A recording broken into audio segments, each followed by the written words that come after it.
Hello प्यारे बच्चों, आज की इस वीडियो में देखेंगे 8th ग्रेड अभ्यास पुस्तिका सत्र आपका 2025-26 की आपकी न्यू वर्क बुक है। कक्षा 7 विषय सामाजिक विज्ञान। तो प्यारे बच्चों, आपको जो है इस वीडियो में लास्ट तक बने रहना है, जिससे कि आपको सभी प्रश्नों के जो है संपूर्ण सॉल्यूशन आपको मिल सके। तो देखिए, यहाँ पे आपके अनुकरणिका दिया हुआ है, सभी पाठों के नाम दिए हुए हैं। तो आज की इस वीडियो में देखेंगे हमारा पर्यावरण भूगोल के अंतर्गत आने वाला अध्याय 6। अध्याय 6 में दिया है मानव पर्यावरण अन्योन्य क्रिया उष्णकटिबंधीय एवं उपोष्ण प्रदेश। तो चलिए क्वेश्चन की ओर चलते हैं। देखिए, अध्याय 6 में आपका दिया है मानव पर्यावरण अन्योन्य क्रिया उष्णकटिबंधीय एवं उपोष्ण प्रदेश। देखिए, पहला क्वेश्चन आता है आपका, जिस स्थान पर कोई नदी किसी अन्य जल राशि में मिलती है उसे कहते हैं।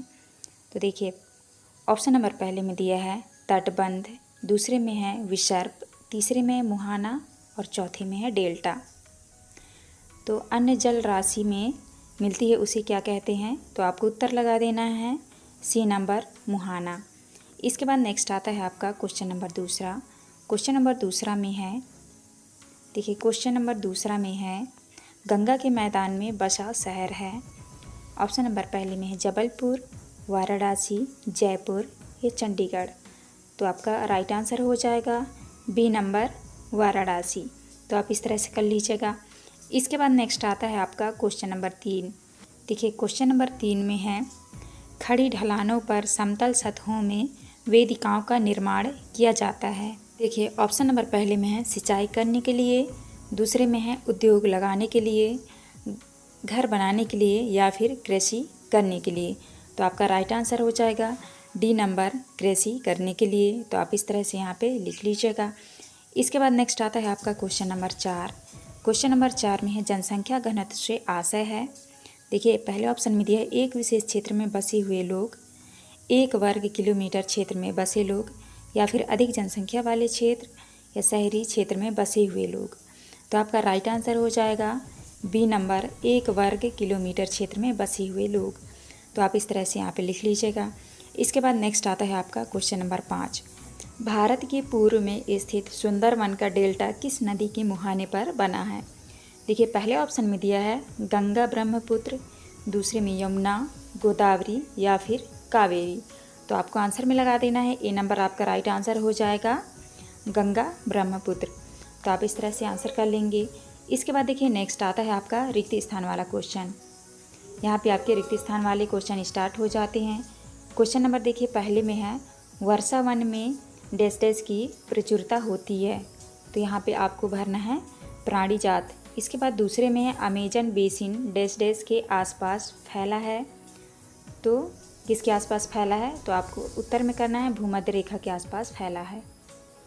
इसके बाद तीसरे में है ब्रोमीलाइड एक विशेष प्रकार का पौधा है जो अपनी पत्तियों में जल को संचित करता है। तो यहाँ पे आपको भरना है ब्रोमीलाइड। चौथा नंबर में है ब्रह्मपुत्र डेल्टा क्षेत्र में डैश डैश एवं डैश डैश पाए जाते हैं। तो देखिए, यहाँ पे आपको भरना है बंगाल टाइगर एवं मगर पाए जाते हैं। तो आप इस तरह भरेंगे। इसके बाद नेक्स्ट आता है आपका क्वेश्चन नंबर 5वां में वर्ष डैश डैश में ट्रांस अमेजन महामार्ग बनाया गया। तो किस सन में बनाया गया? तो आपको यहाँ पे भरना है 1970 में। इसके बाद देखिए, नेक्स्ट आते हैं आपके, देखिए नेक्स्ट क्वेश्चन है क्वेश्चन नंबर 7 में है भूमध्य रेखीय प्रदेश किन अक्षांशों के मध्य स्थित है? आपको उत्तर में करना है भूमध्य रेखीय प्रदेश 10 डिग्री उत्तर से 10 डिग्री दक्षिण के मध्य स्थित है। अमेजन नदी इसी प्रदेश से होकर गुजरती है। आप इस तरह 7 के आंसर में करेंगे। नेक्स्ट आता है आपका क्वेश्चन नंबर 8 में है, क्वेश्चन नंबर 8 में है एनाकोंडा सांप किन क्षेत्रों में पाए जाते हैं? आपको उत्तर में करना है एनाकोंडा सांप उष्णकटिबंधीय वर्षा वन में पाए जाते हैं। एनाकोंडा विश्व का सबसे बड़ा सांप है। यह मगर जैसे बड़े जानवर को मारकर खा सकता है। आप इस तरह 8 के उत्तर में करेंगे। नेक्स्ट आता है आपका क्वेश्चन नंबर 9। तो यह क्वेश्चन नंबर 9 में पूछा है भारत में सर्वाधिक जनसंख्या घनत्व किन क्षेत्रों में है? आपको उत्तर में करना है भारत में सर्वाधिक जनसंख्या घनत्व पश्चिम बंगाल तथा बिहार क्षेत्रों में है। पश्चिम बंगाल का जनसंख्या घनत्व 1029 तथा बिहार का जनसंख्या घनत्व 1100 2 प्रति वर्ग किलोमीटर है। आप इस तरह 9 के उत्तर में करेंगे। नेक्स्ट आता है आपका क्वेश्चन नंबर 10। क्वेश्चन नंबर 10 है, गंगा नदी की कोई 5 सहायक नदियों के नाम लिखिए। तो देखिए, गंगा नदी के 5 सहायक नदियों के नाम में आपको लिखना है। गंगा नदी की 5 सहायक नदियां हैं घाघरा, सोन, चंबल, गंडक एवं कोसी। आप इस तरह से आंसर करेंगे। नेक्स्ट आता है आपका क्वेश्चन नंबर 11। देखिए, क्वेश्चन नंबर 11 में है, भूमध्य रेखा के आसपास की जलवायु की मुख्य विशेषताएं लिखिए। आपको उत्तर में करना है, भूमध्य रेखा के आसपास का मौसम दिन एवं रात दोनों ही समय लगभग समान रूप से गर्म एवं आर्द्र होता है तथा शरीर में चिपचिपाहट महसूस होती है। इस प्रदेश में लगभग प्रतिदिन वर्षा होती है और वह भी बिना किसी पूर्व चेतावनी के। दिन का तापमान और आर्द्रता अति उच्च होती है। रात के समय तापमान कम हो जाता है लेकिन आर्द्रता वैसी ही बनी रहती है। आप इस तरह 11 के उत्तर में करेंगे। नेक्स्ट आता है आपका क्वेश्चन नंबर 12। क्वेश्चन नंबर 12 में है, किस कारण से वर्षा वनों में जैव विविधता सर्वाधिक रूप से पाई जाती है। आपको उत्तर में करना है, इन प्रदेशों में अत्यधिक वर्षा के कारण जैव विविधता सर्वाधिक रूप से पाई जाती है। यहाँ की भूमि प्रकाश रहित एवं नमी बनी रहती है। यहाँ केवल वही वनस्पति हो सकते हैं जिनमें छाया में बढ़ने की क्षमता हो।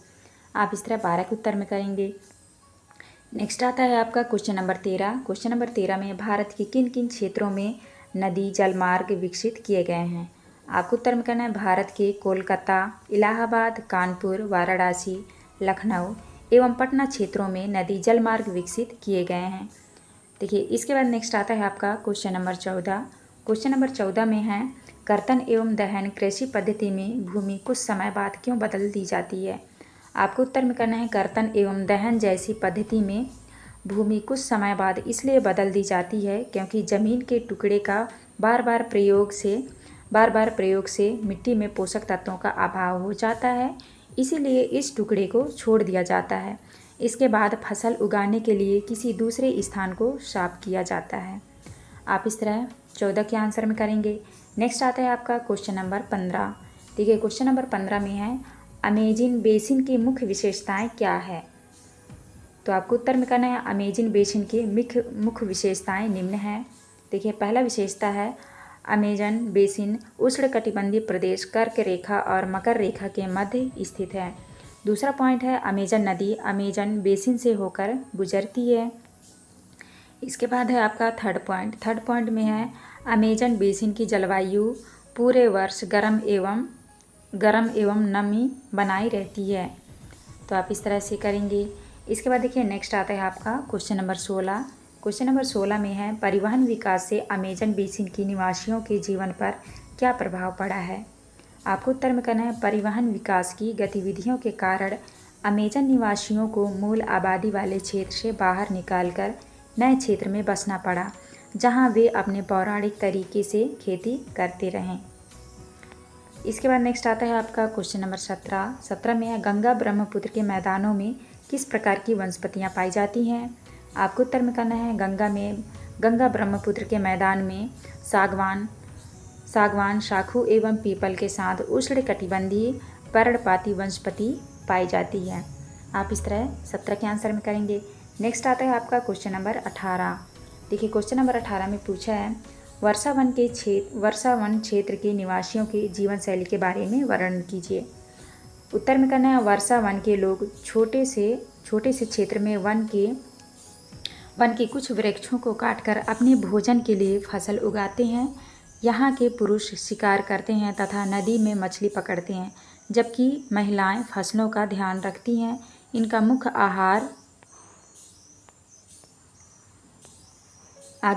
मुख्य आहार मेनियोक है, जिसे कछवा भी कहते हैं, तथा यह आलू की तरह ज़मीन के अंदर पैदा होता है। इनके घर मधुमक्खी के छत्ते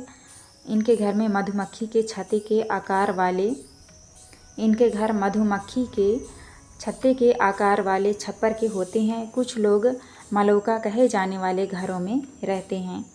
आप इस तरह से 18 के आंसर में करेंगे। नेक्स्ट आता है आपका क्वेश्चन नंबर 19। देखिए, क्वेश्चन नंबर 19 में है, गंगा ब्रह्मपुत्र के मैदानों में धान की खेती क्यों अधिक होती है, लिखिए।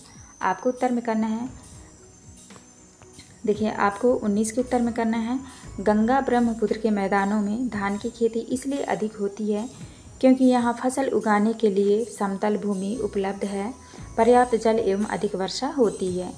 आप इस तरह 19 के उत्तर में करेंगे। नेक्स्ट आता है आपका क्वेश्चन नंबर 20। देखिए क्वेश्चन नंबर 20 में है, गंगा ब्रह्मपुत्र बेसिन पर्यटन की दृष्टि से महत्वपूर्ण क्यों है। आपको उत्तर में करना है, गंगा ब्रह्मपुत्र बेसिन पर्यटन की दृष्टि से महत्वपूर्ण है क्योंकि यहाँ आगरा में यमुना के किनारे स्थित ताजमहल, इलाहाबाद में गंगा एवं यमुना नदी का संगम है, उत्तर प्रदेश एवं बिहार में बौद्ध स्तूप, लखनऊ का इमामबाड़ा, असम का काजीरंगा जैसे कई दर्शनीय स्थल है। आप इस तरह 20 के उत्तर में करेंगे। इसके बाद नेक्स्ट आता है आपका क्वेश्चन नंबर 21। देखिए क्वेश्चन नंबर 21 में है, अमेजन बेसिन व गंगा ब्रह्मपुत्र बेसिन की जलवायु में तुलना कीजिए। आपको उत्तर में करना है, अमेजन बेसिन भूमध्य रेखा के आसपास फैला है और पूरे वर्ष यहाँ गर्म एवं नम जलवायु रहती है। यहाँ का मौसम दिन एवं रात दोनों ही समय लगभग समान रूप से गर्म एवं आर्द्र होता है, लेकिन गंगा ब्रह्मपुत्र बेसिन की जलवायु मुख्यतः मानसूनी है। मानसून में मध्य जून से मध्य सितंबर के बीच वर्षा होती है। ग्रीष्म ऋतु में गर्मी एवं शीत ऋतु में ठंड होती है। आप इस तरह 21 के उत्तर में करेंगे। तो प्यारे बच्चों, यहाँ पे जो है हमारी वीडियो कंप्लीट होती है। आपको हमारी वीडियो अच्छी लगी हो प्लीज़ हमारे चैनल को लाइक एंड सब्सक्राइब करिएगा, जिससे कि आने वाली हर एक वीडियो की नोटिफिकेशन जो है आपको मिल सके। तो चलिए मिलते हैं अब नेक्स्ट वीडियो में।